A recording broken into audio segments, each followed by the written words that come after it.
Au cœur de l'été, Ludovic Ravanel s'apprête à faire le tour du massif du Mont Blanc par les sommets. Originaire de Chamonix, il étudie l'impact des changements climatiques sur la physionomie du massif. On a face à nous les deux refuges du Goûter. Et on voit très bien la trace ensuite qui monte jusqu'au dôme du Goûter, l'arête des Bosses, puis le sommet du Mont Blanc là-haut. On a 3 personnes sur l'arête juste au-dessus du refuge. C'est la voie la plus empruntée, avec peut-être 10 à 20 000 passages.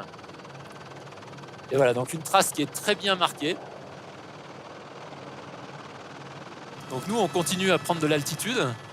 On voit bien l'épaisseur de glace sur la roche. Cette tranche ici qui est découpée presque à l'emporte-pièce, et on voit donc la roche juste en dessous.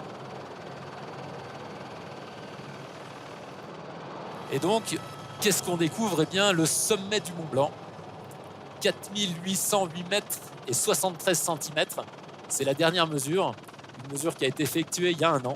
Il est mesuré par un cabinet de géomètres d'Annecy à peu près tous les 2 ans. Ce sommet, il évolue en termes d'altitude, parce qu'il faut savoir que sous le sommet, on a une épaisseur de neige et de glace d'une 30aine de mètres. Donc en fonction du vent, en fonction de la neige, ça évolue toujours. Et le sommet rocheux, il pointe une 40aine de mètres plus à l'ouest. On a un décalage entre le sommet du Mont Blanc et le sommet rocheux.